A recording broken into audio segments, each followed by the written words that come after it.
Alien takes a B-movie premise and presents it like an art film. The tagline, "In space, no one can hear you scream," illustrates this perfectly. It's a crystallization of the film's plot, but it could also be interpreted abstractly, as a metaphor for our existential terror, trapped in a meaningless void. In this video, I'll be looking at the first half of the film, which to me feels as though it's one long build-up to the notorious Chestburster scene.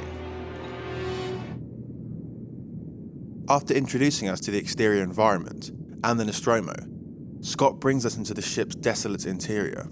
The camera tracks around searching for signs of life, yet all we find are toys and these space helmets, as the ship's onboard computer programs the crew to come out of hibernation. So immediately we know who's in control of both the ship and the humans inside of it.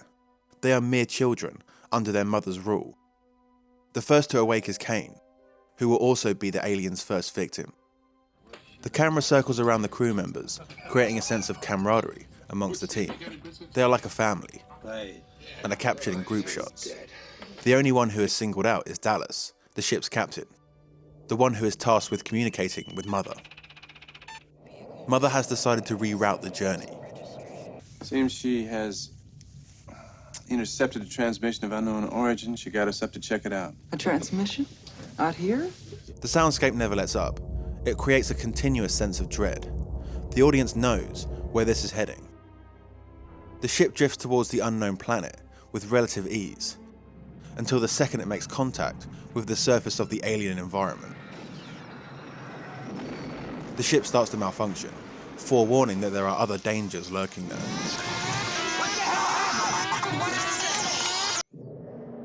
Once the door opens, it's even more apparent that we've landed on a hazardous landscape. We watch from a composed distance as the crew gradually leaves the safety of Mother's ship.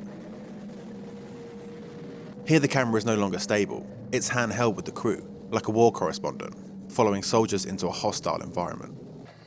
And Scott pushes this instability further with distorted camera feeds, a technique that by now has become a cliché. We see glimpses of the alien ship, which is eerily, unnaturally round. Like the alien itself, this was envisioned by H.R. Giger, and the film owes a lot of its power to Giger's disturbed imagination. Scott captures environments in extreme wides, making the characters feel insignificant amongst a vast expanse. The interior of the ship has dark, sickly walls, like being inside the ribcage of a gargantuan creature, and the elements are usually obscured by darkness. We are just given a hint of their otherworldly nature, and have to fill in the gaps ourselves. At this point we're already 35 minutes into the film, but you could probably write the major plot points on the back of a matchbox. Scott's technique is incredibly sparse and patient, yet when the first attack comes, it's over in seconds. Earlier in the sequence, when the crew were heading towards danger, it was juxtaposed with the humanoid Ash, who seemed nonplussed in his controlled environment. Ash, are you receiving? He's like the cat, Jonesy, who the characters will frequently risk their lives to find. Good, Jonesy. Even though he'll just sit back and watch one of their horrific deaths dispassionately. What kind of thing? I need a clear definition. An organism. Open the hatch. Wait a minute. If we let it in, the ship could be infected. You know the quarantine procedure. 24 hours for decontamination. Lead us in order. Here Ash mimics human empathy to betray the crew's protocol. This uncharacteristic action should jar with the audience, as it does with Ripley. He plays on what he perceives as human weakness, emotion, in order to fulfill his agenda. We're assuming it's feeding him oxygen. If we remove it, could kill him. The film is incredibly minimalist when it comes to character development. Scott gives us barely anything to distinguish the crew, yet Ripley's critical thinking sets her apart from the rest of her team, and will take her side as she starts to question Ash's motives. This is illustrated here, in this shot, that has Ripley to the side of frame. It lasts a number of minutes without cutting. It's like a more subtle version of a point of view shot. It's a pretty big risk for a science officer. It's not exactly out of the manual, is it? Huh? Look, what would you have done with Kane? You know his only chance of survival was to get him in here. For a film that is so tightly wound and controlled, it's surprising how often Scott uses handheld shots. On top of this, the dialogue is often messy and seems improvised. I need some of It makes the characters feel more organic, which is crucial in separating them from the merciless alien and the disengaged humanoid. This is the only creature that has made it onto the ship, so the audience may be wondering how such a small alien is going to create the terror stated in the tagline, especially compared to what we saw on the planet. But it has a vice-like grip, I know. and a single drop of acid-like liquid creates havoc for the crew. That thing's gonna eat through the goddamn hull. Come on! What's going on? This way. So later on, when the alien is fully formed, we can only imagine how powerful it is. When we go back to Kane, the facehugger is gone, but our first reaction is not one of relief, it's trepidation. And Scott cuts to this unusual low angle. The audience, knowing the creature's height, could think this is a point of view, which is emphasized by the handheld camera. And the shot is held for over a minute, so as Dallas gets closer and closer, the tension is so taut, you could hear a pin drop. The creature eventually appears, dangling from behind Ripley.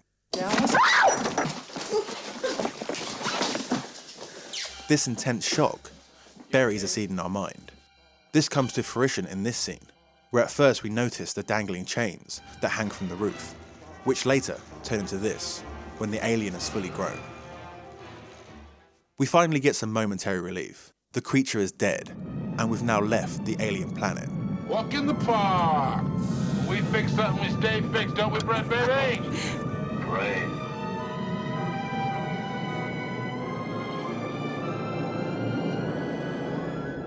Kane is suddenly back to his old self. Scott cuts to another communal scene. The crew are in high spirits. But after the constant unease since the last one, it feels unnatural. The audience knows that something is going to happen to Kane, the marked man, who the camera stays on. And look at what he's ingesting. It's similar to the final act of the film. Ripley has no choice but to go back to the location where moments earlier she was confronted by the alien. But it's no longer there. So she manages to make an escape. But the audience instinctively knows that it won't be over yet. And now she's trapped in a dramatically more confined space. Once Kane is under attack from the inside, it plays out at great length, befitting of the almost hour-long build-up. This gives the few previous, short, sharp scares more purpose. Scott was restraining himself in order for this scene to have maximum power. Many of the Nostromo's interiors are dark and industrial, places where danger can easily hide. The brighter, whiter, more domestic appearance of this location should feel like a safe space, secure, like a mother's womb, before...